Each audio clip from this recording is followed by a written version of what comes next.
அனைவருக்கும் வணக்கம். முதலில் தேர்தலுக்கு பின்பு நடைபெறுகின்ற மையக்குழு கூட்டத்திற்கு வருகை தந்திருந்த பெரிய தலைவர்கள், மூத்த தலைவர்கள், மாநில தலைவர், வழிகாட்டி கொண்டிருக்கின்ற எங்களது பொறுப்பாளர்கள், மத்திய அமைச்சர் மற்றும் கோர் கமிட்டியில் கலந்து கொண்டிருக்கின்ற அத்தனை மாண்புமிகு நிர்வாகிகள் அத்தனை பேரையும் கருத்தோடு இன்று முதலில் தேர்தலுக்கு பிந்தைய மையக்குழு கூட்டத்திற்கு முதலில் எங்களது வாழ்த்துக்களை நாங்கள் பரிமாறிக்கொண்டோம். ஏனென்றால் தீர்மானத்தின் அடிப்படையில் மரியாதைக்குரிய பாரத பிரதமர் அவர்கள் 3வது முறை பிரதமராக பதவியேற்றிருப்பதற்கு இந்த மையக்குழு பாராட்டையும் பொதுமக்களுக்கு வாக்களித்த மக்களுக்கு நன்றியையும் நாங்கள் தெரிவித்துக் கொள்கிறோம். அதே போல் தமிழக மக்களுக்கு, ஏனென்றால் பாரதிய ஜனதா கட்சி தனிப்பட்ட முறையில் ஏறக்குறைய 50 லட்சம் வாக்குகளையும் கூட்டணியோடு சேர்ந்து 80 லட்சம் வாக்குகளையும் பெற்றிருக்கிறோம். இது தமிழகத்தில் ஒரு மிகப்பெரிய சாதனை. அதனால் வாக்களித்த அத்தனை தமிழக மக்களுக்கும் எங்களது மனமார்ந்த நன்றியையும் வருங்காலத்திலும் எங்களுக்கு ஆதரவு தர வேண்டும் என்ற நன்றியுணர்ச்சியோடு வாழ்த்துக்களையும் நாங்கள் தமிழ் மக்களுக்கு பகிர்ந்து கொள்கிறோம். அது ஒரு தீர்மானமாக நிறைவேற்றுகிறோம். அதே போல் மரியாதைக்குரிய முருகன் அவர்களுக்கு தமிழகத்தின் சார்பாக அமைச்சர் பதவி அளித்திருப்பதற்கும் நாங்கள் மையக்குழு சார்பில் எங்களது நன்றியை நாங்கள் தெரிவித்துக் கொள்கிறோம். இதே போல் மையக்குழுவில் ஒரு நேர்மறையான அரசியலை முன்னெடுத்து செல்வதற்கான தீர்மானங்கள் நிறைவேற்றப்படுகிறது. இங்கே குறிப்பாக இன்று நாம் சந்தித்து கொண்டிருக்கும் பிரச்சனைகள் என்று வரும்பொழுது நீட் தேர்வு பல சாமானிய மக்களுக்கு, ஏழை மாணவ மாணவிகளுக்கு நம்பிக்கைக்குரிய ஒரு தேர்வாக இருந்து பல ஏழை மாணவ மாணவிகள் இதில் இருக்கிறார்கள். அதனால்தான் தமிழகத்திலும் மிகுந்த நம்பிக்கை கொண்டு ஏறக்குறைய 14 லட்சம் பேருக்கு மேல் அந்த நீட் தேர்வை எழுதுகிறார்கள். ஆக பொதுமக்கள் இந்த நீட் தேர்வை ஏற்றுக்கொண்டிருக்கிறார்கள். ஆனால் நிர்வாக ரீதியாக சில குளறுபடிகள் நடந்திருக்கிறது. ஆனால் எப்படிப்பட்ட குளறுபடிகள் நடந்தாலும் கடுமையான நடவடிக்கை எடுக்கப்படும் என்று மத்திய கல்வி அமைச்சர் தெளிவாக சொல்லியிருக்கிறார்கள். ஆனால் இதை வைத்து கொண்டு மட்டுமே நீட் முற்றிலுமாக தேவையில்லை என்றோ, நீட்டை பற்றி, ஏனென்றால் இது உச்ச நீதிமன்றத்தின் தீர்ப்பு, இது பல இடங்களில் மிகச் சிறப்பாக சாமானிய குடும்பத்தை சார்ந்த குழந்தைகள் தேர்வாகி வருவதற்கு இது மிகுந்த உதவியாக இருக்கிறது. அதனால் இதில் உள்ள நிர்வாக ரீதியான குளறுபடிகள் நிச்சயமாக களையப்படும். அதற்கு மத்திய அரசு உறுதி கூறியிருக்கிறது. ஆனால் இதை வைத்து மட்டுமே நீட்டே தேவையில்லை என்ற மறுபடியும் இவர்களான பிரச்சாரத்தை இவர்கள் முன்னெடுக்கிறார்கள். இதில் மாணவ செல்வங்களை இதை ஒத்துக்கொள்ள மாட்டார்கள். ஏனென்றால் தமிழகத்தில் இருந்து கூட பல பேர் அதில் பலனடைந்து வருகிறார்கள் என்பதுதான் உண்மை.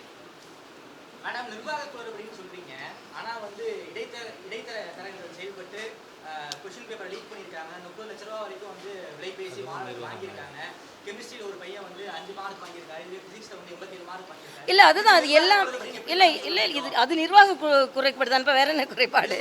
ஆக இல்லை இது இல்லை, ஒரு நிமிடம் எது என்னவாக இருந்தாலும் அது களையப்படும்னு சொல்லியிருக்காங்க. நீங்கள் பார்த்தீங்கன்னா சில நேரங்களில் டிஎன்பிஎஸ்சி எக்ஸாம்ஸில் இதை மாதிரி சில பிரச்சனைகள் பல மாநிலங்களில் வந்திருக்கிறது. ஆனால் அந்த பரீட்சைகள் முறைப்படுத்தப்பட்டிருக்கிறதே தவிர முற்றிலுமாக நீக்கப்படவில்லை. ஏனென்றால் இது ஒரு நிமிஷம் தம்பி, நான் ஆர்கியூமெண்ட்டுக்கு வரலாமா தம்பி? அதனால் என்னை பொறுத்த மட்டில் இது எங்களோட நிலைப்பாடு மட்டும் இல்லை. நான் ஏற்கனவே சொல்கிறேன், தமிழக மாணவ மாணவிகள் எவ்வளவு நம்பிக்கையோடு லட்சக்கணக்கில் இந்த தேர்வை எழுதுகிறார்கள்.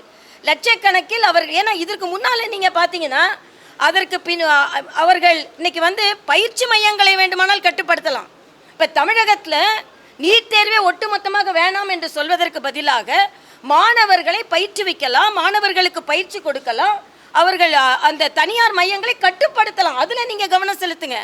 ஆனால் நிச்சயமாக இல்லை, ஆர்ப்பாட்டம்லாம் அறிவிக்கட்டும். ஆனால் யார் காலத்தில் நீட்டை பற்றி ஆரம்பமாகினது, யார் காலத்தில் அவர்களுக்கான விதை விதைக்கப்பட்டது, யார் காலத்தில் யாரோட மனைவி அதுக்காக போராடி உச்சநீதிமன்றத்தில் அதற்கான அனுமதியை வாங்கி தந்தார்கள், இதையெல்லாம் நீங்கள் பார்க்கணும்ல.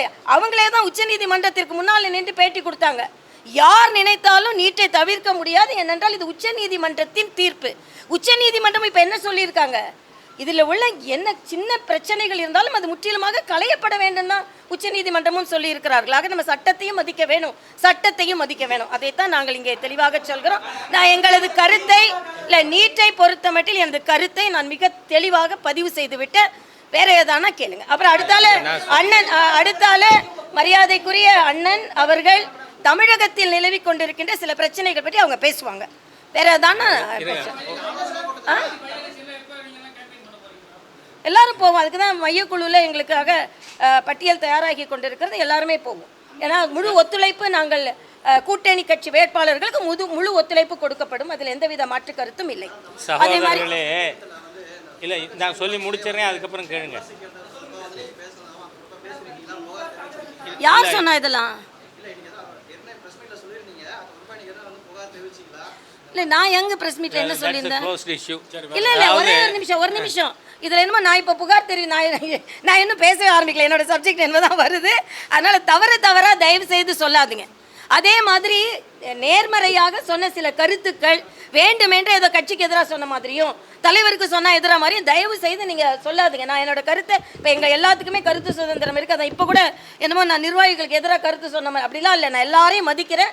இந்த கட்சிக்கு நான் நன்றி உள்ளவளாக இருக்கிறேன். ஏன்னா நான் 5 ஆண்டுகள் கழித்து எனது விருப்பத்தின் பேரில் கட்சியின் நடவடிக்கைகளில் கலந்து கொள்ள வேண்டும் என்று நான் வந்திருக்கிறேன். இன்றைக்கி கூட எனக்கு கோர் கமிட்டியில் சிறப்பு அழைப்பாளராக அழைக்கப்பட்டிருக்கேன். அதனால் நிச்சயமாக கட்சி நிர்வாகிகள் மீது எனக்கு எந்த மன வேற்றுமையும் இல்லை. தயவுசெய்து அதை மாதிரி கொண்டு போகாதுங்க. எல்லோருமே இணைந்து பணியாற்றி கொண்டு இருக்கிறோம். சாதாரணமாக சொன்ன கருத்து சில நேரங்கள் திரித்து சொல்லப்பட்டிருக்கிறது என்பதுதான் எனது கருத்து.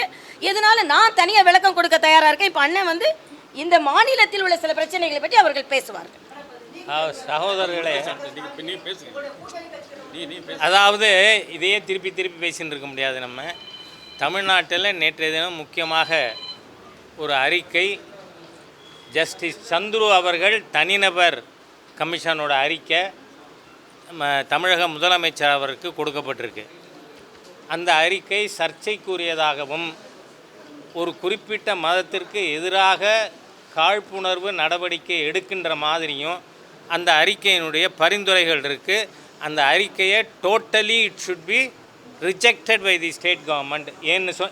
ஏன்னு சொன்னால் ஹிஜாபுக்கு அணிய தடைன்னு சொன்னால் அது தவறு. ஹிஜாப் அணியறதுக்கு அனுமதி கொடுக்கணும்னு பேசக்கூடிய ஒரு செக்ஷன்.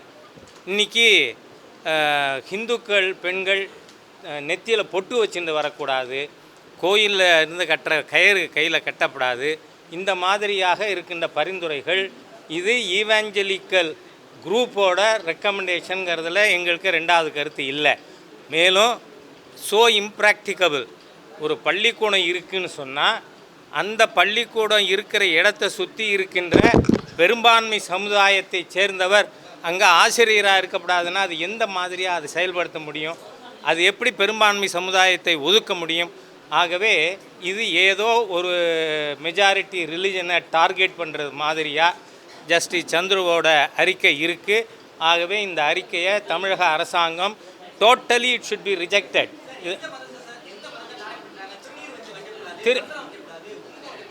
சொல்லியிருக்கு. இருங்க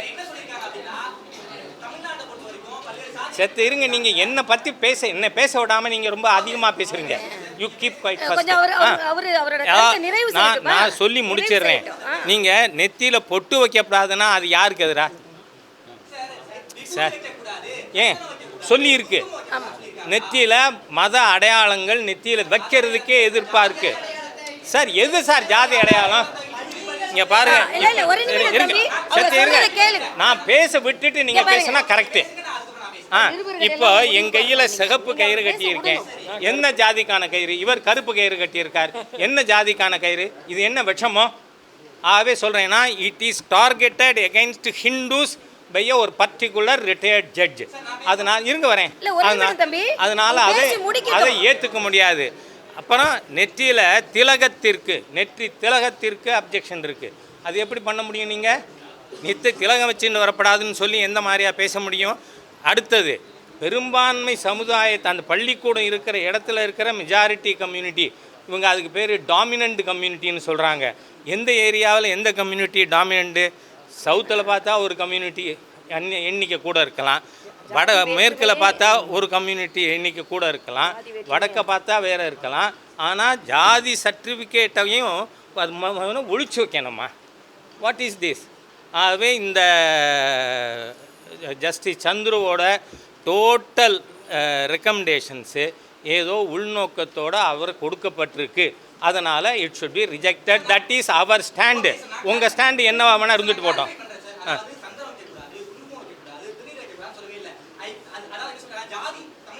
ஏன் why you are arguing for one government, one section?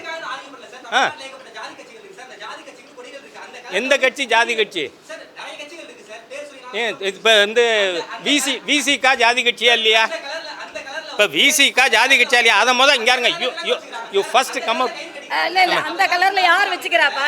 அதுக்கு தான் கேட்டேன்னா, இவர் வேறு சமுதாயம், நான் வேறு சமுதாயம். என் கையில் நான் சிவப்பு கயிறு கட்டி இருக்கேன். இவர்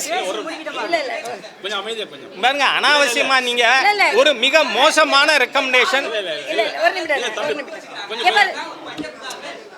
No, Justice Chandru's recommendations are malicious. I tell. தம்பி வணக்கம். இப்போ நான் வந்து சந்தனம் வச்சு குங்குமம் வச்சேன். இது எந்த கட்சி? நெத்தியில அடையாளம் இருக்கக்கூடாதுன்னு இருக்குதுல. கட்சி சின்னம்னு சொல்லல. அல்ல அப்படி சொன்ன நீங்க எப்படி இன்ஃபரன்ஸ்க்கு வருவீங்க? அப்படி கட்சி சின்னம்னு சொல்லலையே. இல்ல டீச்சர்ஸ் ஜாதி வேணும் வேண்டாம்னு கட்சி இப்ப நாங்க கட்டுற கயிறு என்ன பண்றது பாருங்க. Let it be your stand. இல்ல which media you belong to I don't know. let it be your. போதும், ஒருத்தங்களுக்கு ஒரு கேள்வி கேட்டா போதும் தம்பி. நீங்க என்ன யூடியூபா? கேளுங்க. நீங்க யூடியூபா? கேளுங்கப்பா. வேற யாரான்னு கேளுங்க. அதனால ஜாஸ்தி பேச வேண்டாம். ஏன்னா வேற யாரான்னு கேளுங்க. அப்படி இல்லை, மெயின் ஸ்ட்ரீம் மீடியாவுக்கு இடையில நீங்கள் மாத்திரம்தான் வந்து அனாவசியமாக ஆர்கியூ பண்ணிட்டு இருக்கீங்க. இந்த இதை நாம் ரிஜெக்ட் பண்ணோன்னு கேட்குறது மையக்குழு தீர்மானம். ஆகவே அதை நான் உங்களுக்கு சொல்லியிருக்கேன். மாநில அரசு ஏற்கக்கூடாதுன்னே சொல்கிறோம். தி state government should reject justice Chandru's recommendations. அவ்வளோதான். இது எங்கள் ஸ்டாண்டு. நீங்கள் உங்கள் யூடியூப்பில் வந்து என்ன வேணால் போடுங்க. அதை வந்து இங்கே வந்து சர்ச்சையாகக்கூடாது. இவ்வளோ மீடியாஸ் இருக்காங்க, அவங்களுக்கு வந்து we should respect their time also.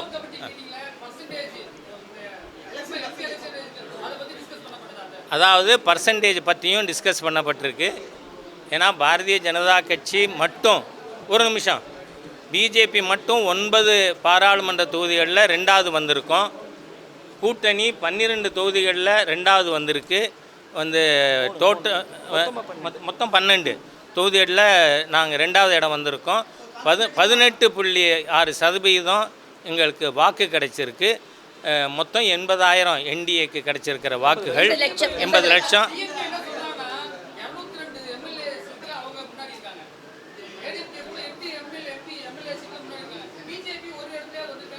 இன்னும் 2 வருஷம் இருக்குல்ல. இப்போதைக்கு 6% ஓட்டு தானே இப்போ குறைஞ்சிருக்கு. இருங்க, நீங்கள் கேட்டுட்டீங்க, பதில் சொல்கிறேன். இருங்க தம்பி, நான் சொல்கிறேன். இப்போது போன பார்லிமெண்ட் தேர்தலுக்கும் இந்த பார்லிமெண்ட் தேர்தலுக்கும் திமுக 3 ஆண்டுகளில் 6% ஓட்டு இறங்கியிருக்கா. மீதி 2 வருஷத்தில் இன்னும் அதிகமாக குறையும். அதனால் திமுக வெற்றி பெற முடியாத சூழ்நிலை ஏற்படும். ஏற்கனவே மத்திய அரசாங்கம் தெளிவாக இருக்குது, கரப்ட் செக்ஷனுக்கு மீது நடவடிக்கை எடுக்கப்படும்னு. ஆகவே we are very confident about 2026. Thank you. ஏற்கனவே ஆட்சி செய்த கட்சி. நாங்கள் இப்போ தான் வளர்ந்து கொண்டு இருக்கிறோம். பல இடங்களில் 2வது இடத்துக்கு வந்திருக்கிறோம். அதனால பக்கத்துல முதலுக்கு பக்கத்துல கூட வந்திருக்கோம். தென்சென்னையில கூட முதலுக்கு ரொம்ப பக்கத்துல வந்திருக்கோம் சில தொகுதிகளில். அதனால நாங்க வளர்ந்து வருகிறோன்றது நாங்க ஒப்புக்கொள்றோம், மக்கள் ஒப்புக்கொண்டு இருக்கிறார்கள். தமிழகத்துல, ஏன்னா மத்தியில் ஒன்று தமிழகத்துல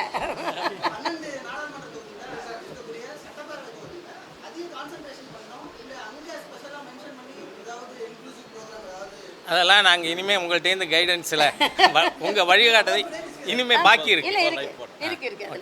ஓகே, தேங்க்யூ.